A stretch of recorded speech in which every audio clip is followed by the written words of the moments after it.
Tā viņš tagad būs par 3,50. Piedāvā Latelekom televīzija.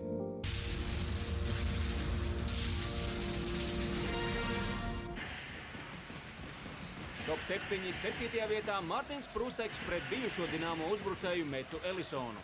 Šoreiz pārāks mūsu vārdsargs.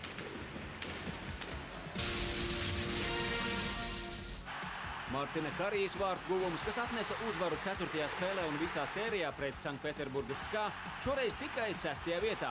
Pēc dārziņa piespēles Mārtiņš met no neērtās puses un gūst savus 3. vārtus šajā sērijā.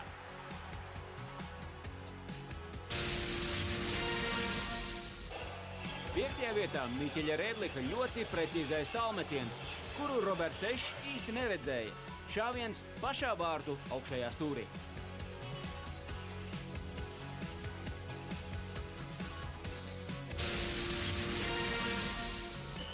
Joprojām stabili 4. vietā Lauris Dārziņš un viņa solo pret Atlantu Mitišķos.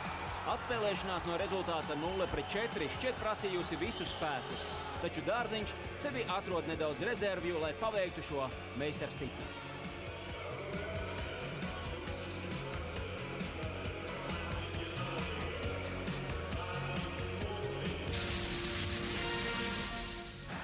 Trešajā vietā Martina Pruseka paveiktais mazais brīnums, kad viņam pēdējā brīdī tomēr izdodas pārvietoties un neļaut Koruļukam pēc lielās pauzes izbaudīt panākumu. Ar centību un veiksmes palīdzību var sasniegt daudz. Itin sīvā cīņā par 1. vietu, šoreiz ar 5 balsu deficītu, un 2. vietu jāsamierinās Miķelim Rēdlikam un šīs sezonas kopvērtējuma neapšaubāmam līderim jūsu balsojumā.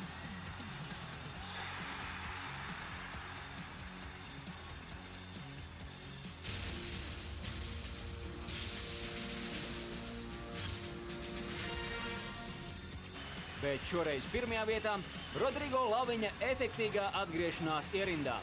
Iemīļotais spēka paņēmiens un pretinieku uzbrucējs Pāvels Vorobjovs var skaitīt zvaigznītes.